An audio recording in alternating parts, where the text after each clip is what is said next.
Welcome to episode 7 of On the Wild. I'm Anush Basker with Riley Keenan, as always. Big week in sports. Huge week. A lot of things going on. Dak got paid. Blake Griffin to the Nets. Yep. NFL teams are cheating the salary cap. Yep. A bunch of guys getting franchise tagged as well.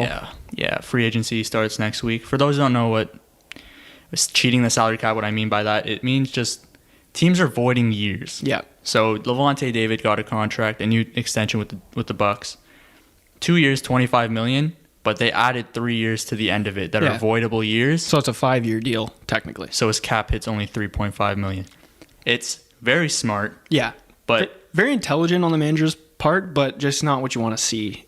Yeah, it's just NFL. Like integrity. Yeah. Even though I don't really care, but it's just every team's just going to do that now, and now teams won't be able to. It's kind of like with the NBA. Agency. Yeah, like it's kind of like with the NBA where like in the NHL, you have a waiver wire, like the lowest team has a chance to pick up the guy first. Mm-hmm. The NBA, like the team, they don't want Blake Griffin with them, so they buy out his contract and then anybody can just kind of pick him up. I wish there was a way so that, because like that's just a lose-lose for the Pistons. I wish like the Nets had to buy some of his salary. Because now they can just give him like a mid-level or veteran exception. Exactly. And you're going to see that with so many other players, like you saw with Joe Johnson in the past. And like other guys, like I don't know. I personally just don't like it. Andre Drummond, maybe. Yeah. Maybe I don't know who else. LaMarcus Aldridge. Yeah, because it just kind of like you said, it kind of takes the integrity out of the game. Like these guys sign with these teams like the Pistons and stuff, and they think they're going to win a championship. I don't think he thought he was going to win a championship there, but and then you realize you're not very successful, so then you kind of whine your way out, and then you get to go to a contender right away without really even earning it. Yeah, my only thing is, I'm all for like free agency, player movement. If you want to trade, you can request a trade. I have no problem with that. I don't like buying out contracts and signing for no money to just join a contender. Exactly. Like there's a very big difference between what Deshaun Watson's doing and what like these guys in the NBA are doing. Yeah. He's realizing like, we've had a good future and you took it away. Yeah. And now we don't have much going for us. I want out. That's very different from a guy going, our team's bad. I think it's more of a loyalty thing because Deshaun Watson even like tweeted. I mean, he's been very subliminal with his tweets. Yeah. Like loyalty over everything. So they definitely told him something and are doing something else. Yeah. And that's what all the reports have been. Like they told him that he was going to be a part of the coaching and GM search, but he hasn't been. Like how do you trade DeAndre Hopkins without him knowing or having any input? I will say though, he signed the extension after. Yeah, which is very surprising. I don't know why he would do that. Yeah, I don't know. Like if I'm in that position, I would have signed like maybe 1 year. Mm-hmm. Well, he still had like 2 years left. Yeah. Okay. Yeah. True. But yeah, I wouldn't have signed the contract yet after what had just happened with DeAndre Hopkins. I wanted to switch gears though, because you asked me a question in a PS5 party. Oh yeah. Last, I think Saturday, and it was any question would you want to be answered? Oh right. I have no idea. No idea. I've thought about it, like because we were talking about it. If I could have one question to ask.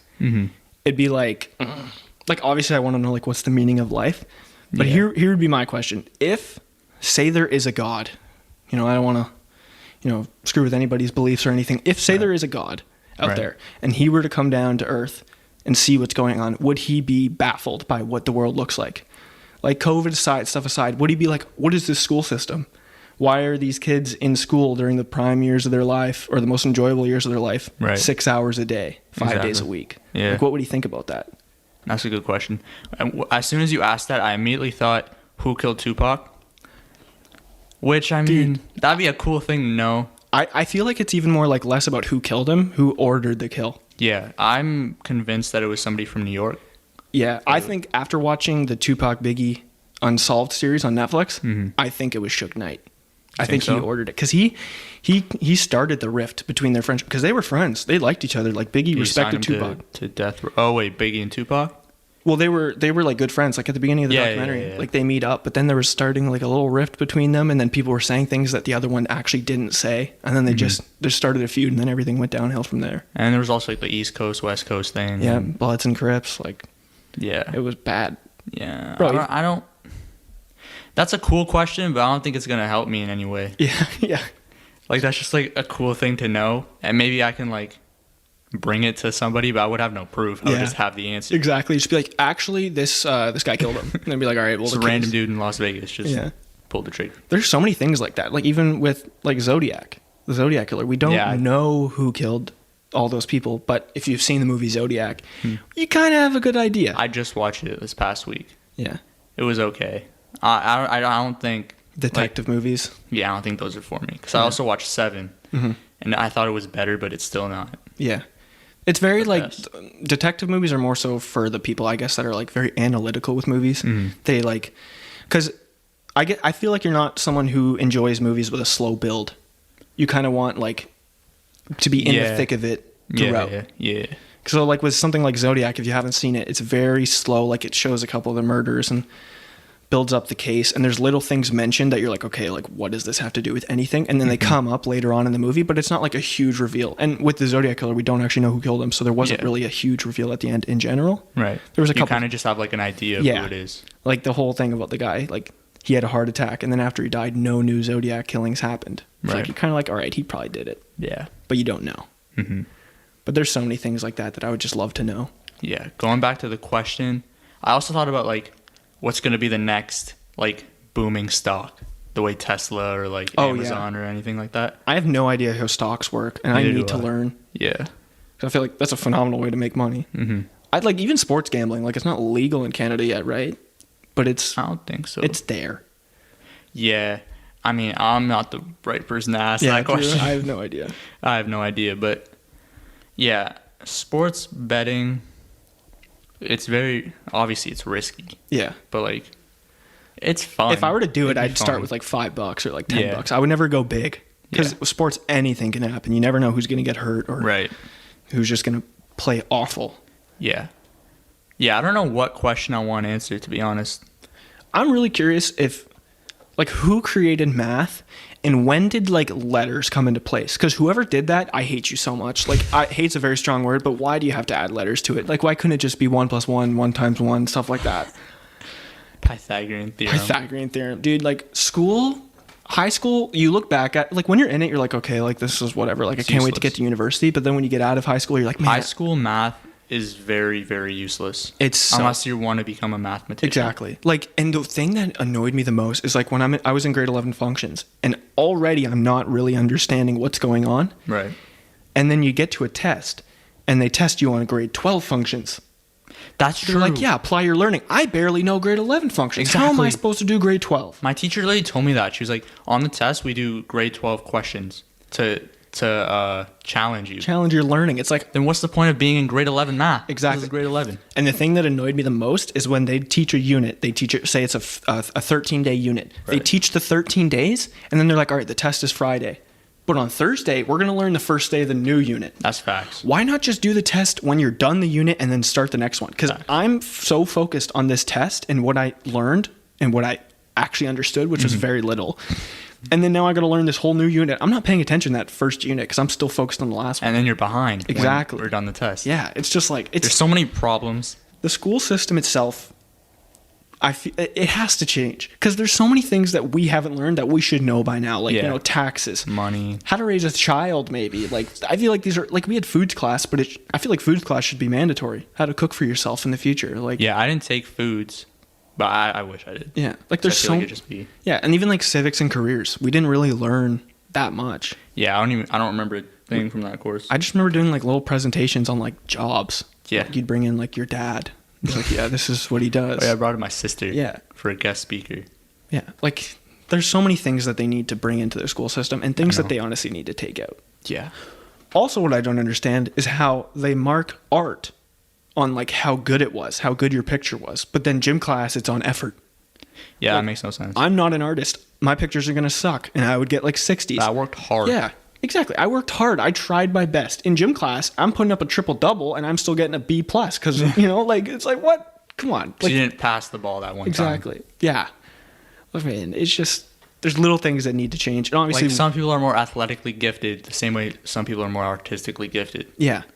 I could practice art all I want, but I'm not going to become that good at it. Yeah. And I've tried it before. And even then, you could do 2 art classes, one for the people that are artistically skilled, other for the people that are just there to try. Right. And same with gym class. You can have a challenging or competitive gym class, and you can have a friendly gym class where it's just you're just playing games. Right. Because a lot of the time, obviously gym class, you learn the skills of being a good person, like passing the ball to people who aren't going to get it that much. But like at the same time, you know, you're in the heat of the game. You want it. And even teachers would do that. They would split the gym and be like, okay, if you want to play competitive, go over here. If you want to play friendly, go over here. Exactly. So why don't you just make 2 different classes?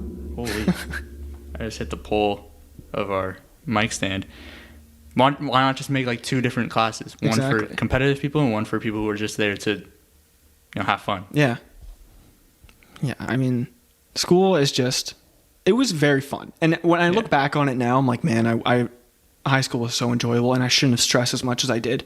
That's like, if you're someone in high school right now, if you're in grade 9 or 10, don't stress. Like grade 9 and 10, obviously it's important. Like you're going to learn a lot of things that are important for the future in grade 11 and 12, but don't stress about the little things because it doesn't fully matter to your academic record until you're grade 11 and 12. Not even grade 11, like not even first semester matters that much for any of our younger viewers. Yeah. If we even have any, I don't even know. I have no clue. But it's so crazy because like oh man, what was I going to say? But like, you finish grade 11 and you work so hard and then you get to grade 12, like halfway through the year, you already know where you're going. You already know where you're going to school, if you're not going to school, if you're going to work, if you're going to do an apprenticeship. So then you don't even take the last semester seriously. I remember that we were in writer's craft together and me and Sam played baseball. We were on the baseball team. Our friend Sam. Yeah. We weren't in class like 3 days a week. Yeah, our teacher would get to the point where like, she literally asked me one time, she was like, are you just lonely over there in the corner? Like, they're never here. I'm like, yeah.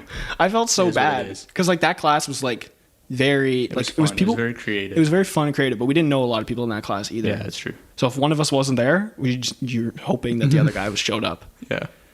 Yeah, that class was a lot of fun. We got to just write whatever we wanted. Yeah. I remember she one time, because we would make like lists of music or like rappers or whatever ultimate musician. albums. Yeah, ultimate albums. Stay tuned. Yeah, stay tuned.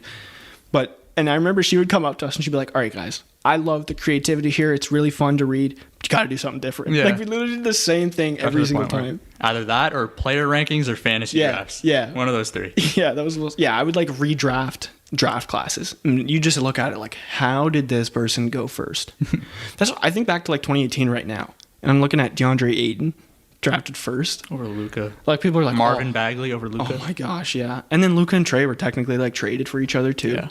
I also hate that about the NBA. Like, if a team trades a pick, let them trade the pick, not the rights to the players. Exactly. So Luka got drafted. Yeah. Luka got drafted by the Hawks. Yeah. But he immediately got traded to the Mavericks. Yeah. It's like just allow Anton Jameson and Vince Carter. Like it was Toronto and I can't remember what other team. Just have the team Boston? Boston may have been Orlando. Oh, okay. I'm not 100% sure. Yeah, but it's like just let the team that has the pick draft them. Yeah. Or else it just looks weird that they're wearing a different hat. Moment. Yeah, it's like there's really no point in it. It's so simple. They have to do a whole photo shoot. Like DeAndre Hunter a couple years ago got drafted by the Lakers. Yeah. But it was really the Hawks pick. So he does this whole photo shoot with the Lakers hat on. It just looks whack. Facts. Just wear the hat of the team you're going to be on. It's not that complicated. Fact. Staying on the topic of the NBA, we're at mid-season. They're starting up the second half of the season, the last 36 games. We're going to make our picks for award predictions and a finals pick, a mid-season finals pick. We're going to do that later on too, like when the playoffs start. But starting off with, let's get the easy ones out of the way. Coach of the year. Yeah, I feel like we talked about this before. This one's pretty easy. Quinn Snyder. Quinn Snyder, number 1 seed in the West. I don't think anyone's really expecting the Jazz to be playing the way they're playing right now. They got a great team, but they've been exceeding expectations. I don't think they're that good though. Yeah, I don't think they are to me. Remember the 2016 Hawks? Yeah. How they were like the number 1 seed. They went 16-22. Yeah. Kyle Korver was an all-star. Yeah. They're the same. It's the same thing to me. Yeah. Kind of like when the Raptors were first seed too. Like you knew that Raptors team was good though. They were a good team, but you knew they weren't going to go very far, especially because the Cavs were the 4 seed. If LeBron didn't exist, they would have made it to at least one finals. I think in that little run they had with DeRozan and Lowry. Mm-hmm. Next up, we have most improved player. Yeah, this one originally I would have gone with Christian Wood, but he's been out of the lineup so much that I think Julius Randle's probably the obvious choice. Yeah, I think Julius Randle's going to take it. Yeah. Even though he wasn't bad before. Yeah. But he's kind of just taking it. Yeah, he's kind of like Ingram. He's just taking a huge step up. Yeah, to the next level. He's an all-star. Yeah. Great fantasy player. Yeah, he's like passing the ball has been astronomically better than in recent years. Learn how to shoot a little bit. Yeah. He's a really good player now. Yeah. People were talking about like him in the All-Star game and talking about how like he doesn't look like a superstar out there. He's not a superstar. Yeah, he's not. Not every All-Star is a superstar. Yeah, like someone was saying that like he's not going to take the Knicks to the finals. I don't think anybody was expecting him to take the Knicks to the finals. Nobody thought the Knicks were going to be a playoff team. Yeah, They're exactly. the 5 seed in the East. Yeah, they're still like they had the 3rd pick in the draft last year. Like they're growing. They're going to get a lot better. They were supposed to tank this year for Cade Cunningham. Yeah, the Knicks' future looks bright. Yeah, well, let's not look too heavily upon Randall. That's a lot of pressure. They're not going to win the title in any time soon. Yeah, no, not a chance. Unless they pick up some huge free agents. Yeah, it's not going to happen. The most obvious one has got to be Rookie of the Year. LaMelo Ball. You can make a case for Tyrese Halliburton. But you really can't. But yeah, you can. At the same time, like the month of February, LaMelo's been averaging like 26 and 6. 7 or something. Yeah. Like that's absurd for a rookie. And like even Michael Jordan was like, yeah, he's exceeded expectations. Yeah. Like people were saying as if they had the expectations that he's going to be this unbelievable player because obviously the weight LeVar has put on his shoulders and Lonzo hasn't been as good as people wanted. So they expected LaMelo to be amazing, but then at the same time he had bad expectations because of how Lonzo's played and how his track record of not showing up in big games kind of. Yeah, I was one of those people who were like, I think he'll be good, but he's going to take a couple years. Yeah. Because I thought his shot form was just terrible. Yeah, his shot is so ugly to watch. But it's going in, though. Yeah, I think the thing that's been huge is he's been extremely confident, and that's what's been very different from Lonzo. Lonzo, it took him until this year to become like aggressive. As soon as LaMelo sees the open lane, he's driving to the basket. Yeah. Lonzo was very tamed. He was staying behind the perimeter a lot of the time, just taking open shots. Yeah. LaMelo's driving right to the net. He doesn't care who's in front of him, and I think that's one of the biggest things. So he'll definitely be Rookie of the Year if he continues this pace. Yeah, unanimous. What's next? Sixth Man of the Year? Sixth Man of the Year. This, once again, I had other people. I thought Eric Gordon was going to be the guy. I thought Terrence Ross, he was averaging like 20 points per game at one point. Yeah. I thought before the season that Dennis Schroeder was going to get it because I thought he was going to come off the bench, but obviously he's starting. He's starting for the Lakers. The obvious choice, I feel like it's been made the obvious choice. Jordan Clarkson. Yeah, he's taken a huge step up. Plus, he's on the number 1 seed. Yeah. Somebody like Chris Boucher, I saw was a nominee. Chris Boucher could get in there, but I think he needs to start. He needs to get on the board a little bit more. Mm-hmm. Like for such a big guy, he doesn't get a lot of rebounds as much as you'd think he would get. He's very thin. He's very slim. I remember someone saying he's going to be the next KD. No, relax. Not even close. Same way Bruno Caboclo was supposed to be the next. Bruno KD. Caboclo was 2 years away from being 2 years away. Dude, he was brutal.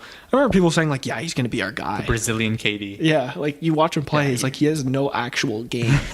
he just kind of gets the ball in that somehow. He doesn't have any ability to create his own shot. Scrub. Yeah, literally. But yeah, Jordan Clarkson's probably the easiest pick for Sixth Man of the Year. Yeah, he'll cook me though. Bruno Caboclo will. He would dominate. You ever seen that question where it's like $1 million on the line, you can 1v1 one person in the NBA? Who would you face? I don't know. Maybe like. Because when I first thought about it, I'm like, all right, Jared Dudley, like someone like that. Jared Dudley? After thinking about it, I'm going LeBron. 2 reasons. One, many people are going to be watching. You know, you maybe get a little bag because, the world's going to be watching you play LeBron. 2, he might let you win. He seems like a nice guy that'll be like, hey, I'll give him a couple baskets. LeBron is a nice guy. Yeah. Jared Dudley would just be like, let's go. Try to get by me. LeBron would be like... The whole thing they did to Ben Simmons, Yeah, that was so jokes. I love, like, the passion he has, but at the same time, it's like, all right, tone it down. You're Jared Dudley. You're a Porky Pig. Yeah. But where it gets more difficult is with MVP and Defensive Player of the Year. Yeah. I guess we'll go Defensive Player of the Year first. Yeah. Who do you think? Gobert is the favorite. Yeah. I'm not a Gobert fan. Every time I watch him play, he gets cooked. Yeah. Whether it's against AD, Embiid, all the good big men, they cook him. Yeah, he can't really guard on the perimeter. But interior, I think he's the best in the game. Either him or Miles Turner. Mm-hmm. I don't like giving Defensive Player of the Year to big men because on defense, it's not just about like blocking shots. It's about like being able to guard people on the perimeter. Yeah. Because it's such a perimeter-centric game now. Exactly. So somebody like Ben Simmons. That's a good point. Ben Simmons is my Defensive Player of the Year. Yeah. I was going into this thinking Gobert because he's third in the league in defensive win shares, I think. He's second in blocks.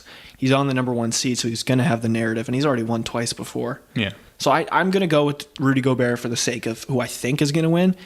But who I think deserves to win, I think you're right. Like Ben Simmons, Or someone Giannis, somebody like that. Somebody who's very versatile and who can do everything on defense. Yeah. Initially, I would have thought AD, but he's been out too much, and he hasn't had as great of a year as people were hoping. People who can switch. Yeah. When in a pick and roll, they can switch to different defenders, and it's not a mismatch. Yeah. Those are people who I think are the best defenders. Mm-hmm. And even like at the beginning of the year, I thought Marcus Smart was going to be the favorite because he, in my opinion, I think he's the best perimeter defender in basketball. Mm-hmm. But then there's guys like OG Anunoby too. They're not as noticeable. He's been out a lot of the year. He's had COVID problems and he's had injury problems. But from like guarding from a 1 to 5 perspective, he's at the top of the league. Mm-hmm. Like he can guard a center, he can guard a point guard, no problem. Yeah, that's why I love Ben Simmons because he has such long arms. Exactly. And he's 6'10". Yeah. And he's just as quick as anybody in the NBA. Mm-hmm. Same thing with Giannis. Like I always compare those two because they're very similar. But yeah, Ben Simmons. That's Ben Simmons. I love Ben Simmons too. Yeah, he's a great player. And then MVP is where it gets very difficult. Mm-hmm. There's a lot of things that go into it. Personally, I think. Well, who you said you wanted to list your top 5, right? Mm-hmm. So my top 5 is Embiid, LeBron, Dame, Jokic, Steph. Yeah. Those are my 5. Yeah, I feel like those are the unanimous like contenders. I know a lot of people say James Harden. Yeah.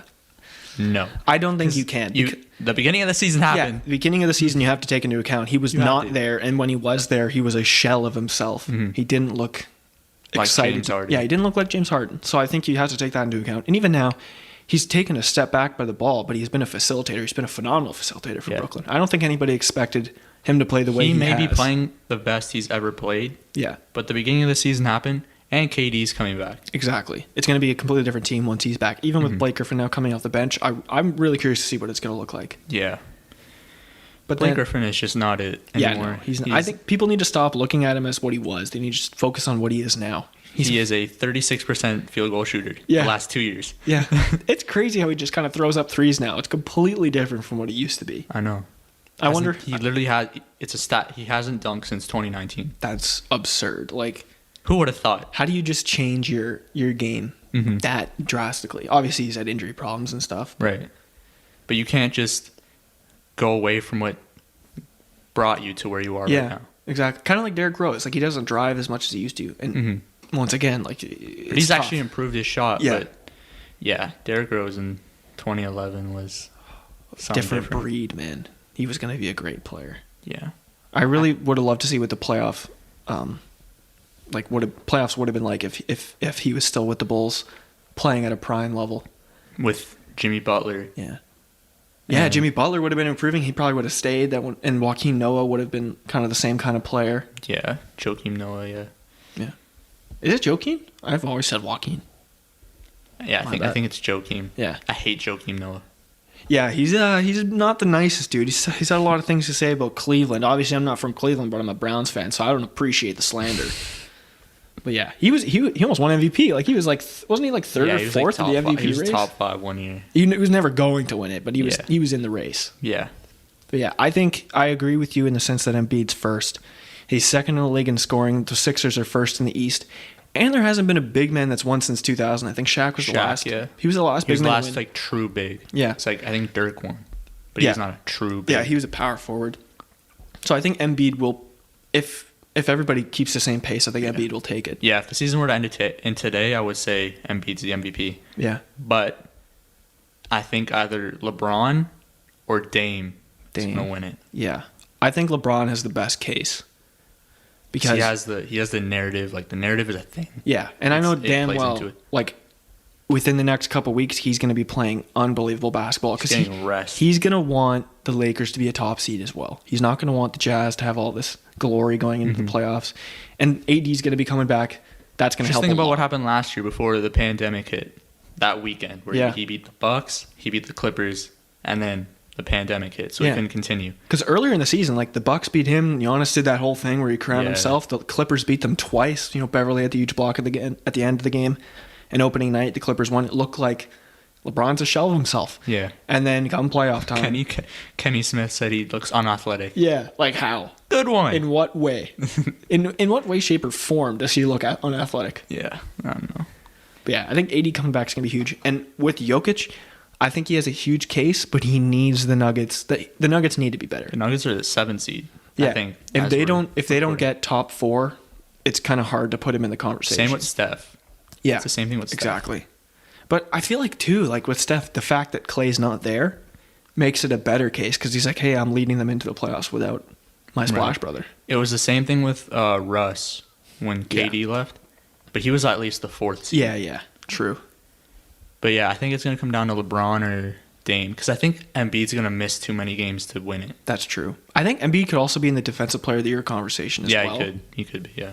Yeah. But it's really going to come down to injuries at the end of the year and who kind of comes out and plays better basketball. Because guys are going to be turning it on once the fourth quarter of the year starts. Right. 'Cause I expect LeBron to go into playoff mode very soon. Mm-hmm. Maybe 10, 15 games. Yeah, I'm excited, man, for the end of the season. And we got March Madness coming, too. It's a good time to be a sports fan. I'm not a big college guy this year. I honestly have no idea about anything because so many players went to the G League. Yeah, a lot of players went to the G League. Teams like Duke. Duke isn't going to make the tournament. Yeah, because they had some cases. Yeah, Kentucky isn't going to make the tournament either. Yeah. I'm a Michigan fan. The only college player I really know is Cade Cunningham. He's been balling. But then he had 4 points going into the final 3 minutes of the game, and you're like, wow, he played awful. He finished with 15 points, and they nearly won the game. He's really good. Yeah, he'll be the number 1 pick easily in the draft. Definitely. Yeah. Finals pick. It even is a little bit early because you never know what's going to happen with buyouts and exactly, and who's going to get trade deadline and all that. Yeah. Coming out of the West, Lakers. Yeah. I really hope, we've said this before and we'll say it again, I hope it's a Lakers-Clippers conference final just for the idea that this is what everyone's been waiting for. Just get the job done. We've been wanting this for 2 years. Yeah. Lakers-Clippers in a best of 7. It'd be such an exciting series, LeBron versus Kawhi. PG seeing if he can there's some fans in the stands. Yeah, I really hope. Obviously not going to be a full stadium, but hopefully we can get a couple thousand. Fans. Yeah. Yeah. But yeah, I think it'll be the Lakers coming out of the West. I just think that there's no one that can guard both AD and LeBron. Mm-hmm. And with Schroeder in the lineup and Harrell coming off the bench, they're a much improved team than they were last year. And if they get a big, because that's all they need. Mm-hmm. If they can get, I don't think Drummond's gonna go. They can get Aldridge maybe. Aldridge, that's not really what they need. They need what JaVale McGee was last year. Yeah, somebody who can block shots and rebound. Mm-hmm. Give him 15 to 20 minutes a night. Yeah, somebody like Hassan Whiteside. Yeah, that would be a perfect fit because he's just going to be a shutdown defensively as well, and they just need him to get rebounds and fish it out. Yeah, I don't think Drummond is going to go to any of the top teams. No, I think if anything, he might go to the Raptors. I think Cleveland wants to trade him. I saw the Bulls are interested because they're in a playoff spot. That could be interesting. White, Levine, Markkanen, and Drummond. Yeah, if Markkanen could ever play a week in a row, it seems like he's always injured. Him and Cat seem to always be out of the lineup. Facts. Yeah, and then the East is tough because there's the Nets, the Sixers, Bucks. I even think the Heat, they're going to be a contender by the end of the year. They're slowly figuring it out. They're getting guys healthy. Yeah. I don't know. What do you think? I think the Nets are the clear favorite, the clear cut. They're the betting favorites, but I could see Philadelphia beating them. Yeah, I could see Philadelphia too, but I almost want to say the Bucks. Because I just feel like Giannis is going to play a completely different playoffs. He's going to play with a chip on his shoulder. He didn't even play bad last year in the playoffs. Yeah, it was really everybody else. Yeah, it just seemed like the Heat were just beating them in every other facet of the game. Defensively. Middleton was struggling. Yeah. They just need that second option. And I don't think Middleton's Drew Holiday, yeah, but even him is he's not a guy that's going to put up 20 points per game, every night. You can tell they regret letting go of Brogdon. Oh, yeah. Brogdon would have been huge for them to have. He's been incredible in Indiana. I'm really excited to see Indiana, especially when LeVert comes back. Then you have a lineup of Brogdon, LeVert, Warren, Sabonis, and Turner. And you got a good bench. McConnell leads the league in steals. Yeah, it's a nice starting lineup. Yeah. The East, though, I think I'm going to go with the Nets for the sake that I think in the playoffs, there's no way Durant, Irving, and Harden are going to let anybody beat them. Beat them 4 times. Yeah, regardless of depth aside, when it's a big game, they're going to be playing 45 minutes anyways. Mm-hmm. So, yeah, I feel it's going to be really tough for them to beat. So Lakers, Nets, I have the same pick. Even though I'd love to see Philly, because I love Embiid and Simmons, just always have, but I think the Nets. Yeah. are coming out of the East. That'd be a crazy final. LeBron versus Durant in like real. LeBron versus Kyrie. Yeah. AD the versus whole narrative, KD. The whole narrative of that final is sick. And Harden. Yeah. You're going to oh, man. I'm excited. Harden trying to get his first ring. Yeah. Lakers trying to repeat. There's so many storylines with that. Mm-hmm. Oh, my gosh. Even Boston. I didn't even think about them. Obviously, they're struggling, but I think they're going to get a big man. I think they might be the ones to get Aldridge, maybe. Yeah, that would... Because like they already have Williams, Thompson, and Tice, but none of them do what they really need them to do. Mm-hmm. And then, yeah, like Kemba has been not the greatest this year. I think he'll figure it out eventually. And then Tatum and Brown have both been incredible. Mm-hmm. Those two are really good. Yeah. I think Boston's like the team of the future. For the East, it's Boston in the future. Like they'll be the team that's making the conference finals every year. Yeah. But yeah, in that series, Lakers, Nets, I would go... Now, this is as of today, so obviously trade deadline, buyout market, if one of them gets Drummond. If the Nets get Drummond, it's over. But as of right now, I'm going Lakers in 6. I think I agree. I think it's Lakers in 6. Mm-hmm. Because, man, I don't know. Because I just think I just can't bet against LeBron, really. Right. I've learned, like, obviously, when he's not the favorite, it's easy to do so. When he was playing the Warriors, you could always guess the Warriors. Right. But I just don't. LeBron, for his career and his legacy, I don't think he wants to lose at all. Nope. He's not going to let it happen. Nope. I think I have the exact same thoughts. Yeah. I trust LeBron and AD a lot more. Like I trust KD. Yeah. I trust Kyrie to an extent, but I don't know about Harden. Yeah, I just think the chemistry on the Lakers is there. It's already there and it's building. Sorry for all audio listeners for that. But yeah, it's hard to pick against them. Yeah. And the Nets, like the chemistry's building. They're a good team, but I think there's so much more individuals than they are a squad. Right. So yeah, Lakers. So to finish off the show, Quinn Cook put out a tweet on Twitter. Yep. And he basically asked who would win in a 2v2 between LeBron and Kevin Durant against Larry Bird and Magic Johnson. Who do you think would win? LeBron and KD. I think it's pretty simple. In terms of a 2v2 game, it's LeBron and KD. Because it's not about legacy. It's just who's the better player. Exactly. So like Larry Bird has accomplished more, let's say. But he's not a better player than Kevin Durant. Like in terms of like greatness, I guess it would be like LeBron. Magic and Bird are kind of interchangeable, but I have Magic. Whichever one you prefer. Yeah. I prefer Magic. Yeah, I think I'd go Magic. Yeah. But even then, Magic has said that he thinks Larry Bird's even better than him.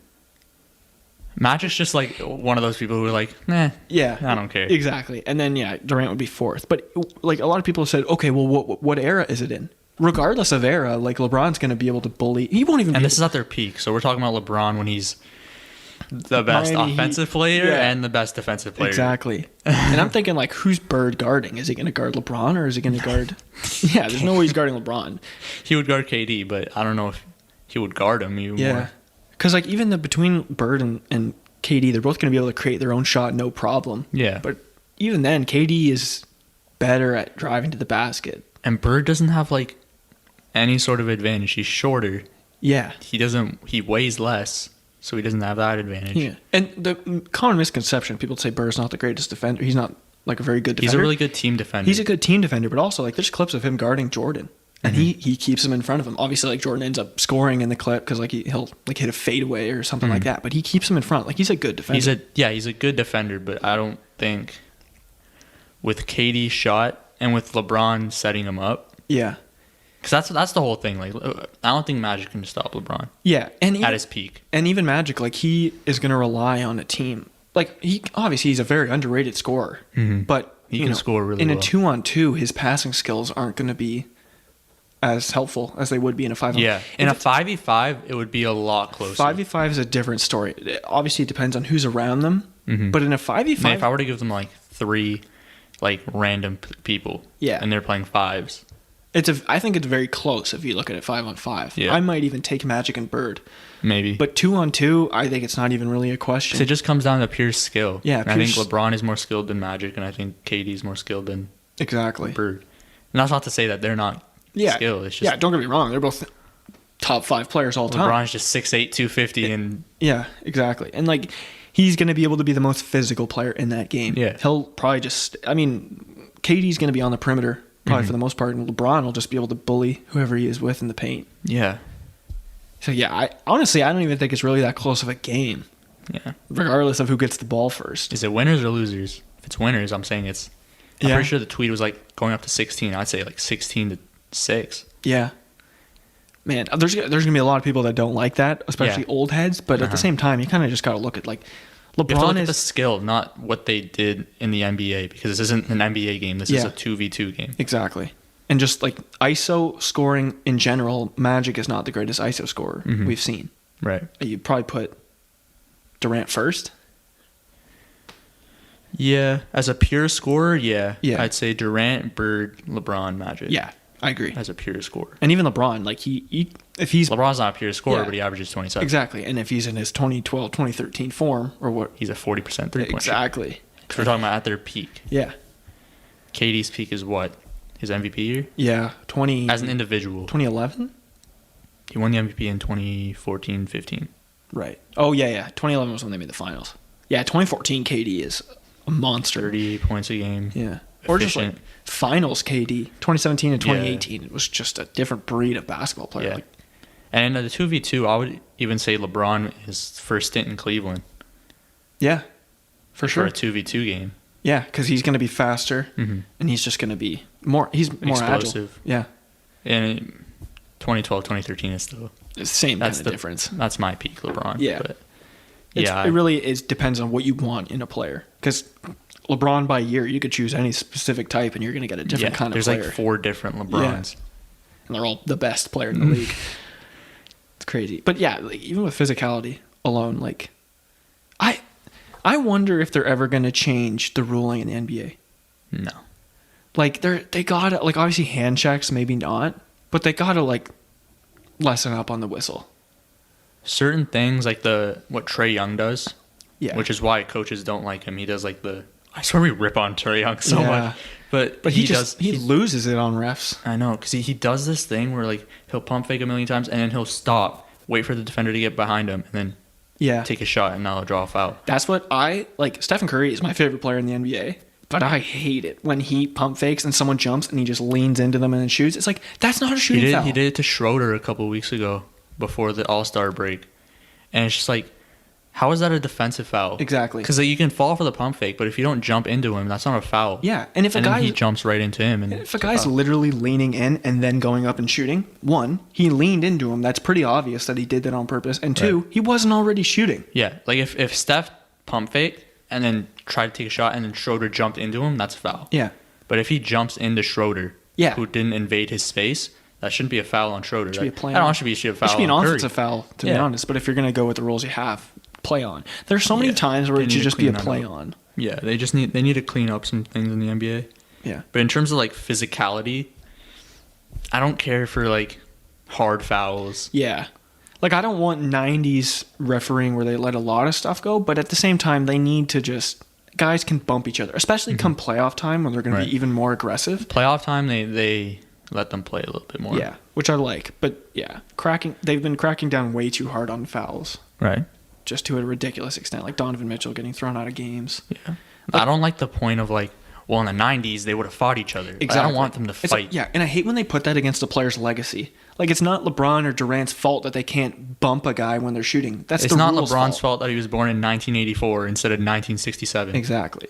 Like, it's just the area that he plays in. He didn't change the rules. The league did. Yeah. So you can't blame him for that. Exactly. And even if I'm sure he would be like, no, I'd love to have a more physical game because I think he'd be even better. Yeah. He'd be so much more above the competition if he could be even more physical. Right. Because there'd be so many times where he just drive and then he'll use his elbow a little bit and the guy will go flying. Yeah. If this is the 90s, that's not a call. But today's NBA, that's an offensive foul. I just imagine like a guy like Westbrook playing in the 90s. He would flourish. Like, he would love it. Yeah. Because he's just so aggressive. He's so explosive and he's so physical. Yeah. I hope they can change it a little. They don't need to fully change the rules. Just put the whistles away. Literally. And don't eject people for throwing the ball at the referee. Yeah. Who got ejected for that? Was it Donovan Mitchell? No, Donovan Mitchell got ejected for something else. Somebody got ejected for throwing the ball at the referee. Yeah, and it wasn't even the referee he threw it at. threw him out. It was the other one. Other referee, yeah. It's like, let him be his own man. Let him be like, hey, he can take it like a man and just be like, all right, whatever, he threw a ball at me. But if you don't have to blow it down. But like stuff like Trae Young where he's like screaming at refs, I'm fine with you throwing him out after that. Because he is a little piece of crap when he does that. It annoys me so much when he's just screaming at the ref. It's like, there was one play, it was like the final shot of the game. He got knocked down. And there was still like 5 seconds on the clock. And he just lied there for 3 seconds. And then after he's yelling at the ref for it being a foul, get up, look for you're the best player on your team. Get the hell up, look for the ball, and hit the shot. You don't do that, and that's whatever. But let it go. Again, we say, Trae Young. Yeah. Get your stuff together, man. Yeah. He's going to see one of these one day and be like, who are these kids? Yeah. Trying to talk about me. Exactly. You don't know basketball. Whatever. Yeah, well, it is what it is. I'll wrap up right there. That's a good place to wrap up. Thank you, everybody, for listening. This was episode 7 of On the Wild. You can find us on YouTube, Instagram, TikTok. At On the Wild Pod on Instagram and TikTok. Yes, sir. Make sure to like the video, subscribe to the channel if you haven't, comment down below. And yeah, we'll see y'all next week. Stay wild. Peace.